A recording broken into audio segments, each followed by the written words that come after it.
السلام عليكم، اهلا وسهلا بكم مره ثانيه اصدقائي ومتابعيني الكرام.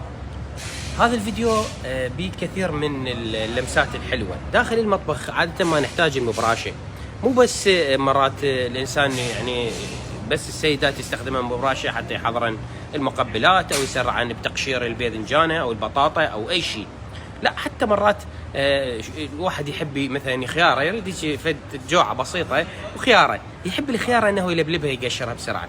اليوم جايب لكم انواع من المقشارات جدا جميله. طبعا هذه استيرادنا الخاص. هذه المقشاره مثلا، هاي المقشاره الثلاثيه اللي هي بها ثلاث اتجاهات تتبدل بسهوله. والشيء الجميل بها انه بضغطه واحده تبدل اتجاهها. بها مثلا هاي المقشاره المسننه والخشنه والناعمه، هذا كله بسعر 1500 دينار فقط. 1500 دينار، سهله الفتح سهله التركيب. الشكل الاخر اللي هو المقشاره ذات الحافظه، هذه اللي هي اشبه بالفانوس. هذه المقشاره ام الحافظه، يعني انت من تقشر اوتوماتيكيا القشور راح وين؟ تسقط داخل هذه الحافظه البلاستيكيه، وسعرها ايضا 1500 دينار فقط. 1500 دينار فقط بالنسبه لهذه المقشاره النوع الاخر.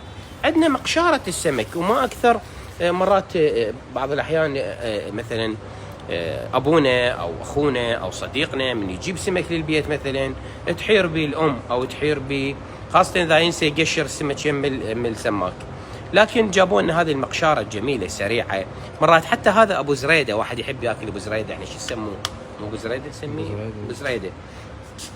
وبيهم يسموه اسم ثاني، ام زريده. اي هم يصير عائله كلها زرده نجي.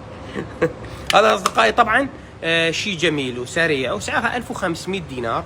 مقشاره للقشور مال السمك، هاي الصدف، وينجمع هنا سهله، لا تحيرين بها بداخل السنجي طشره الصدفيه مال السمك وغيرها، لا هذه حافظه وتتنظف وتنغسل وتنحط، وسعرها 1500 دينار وهماتين قويه.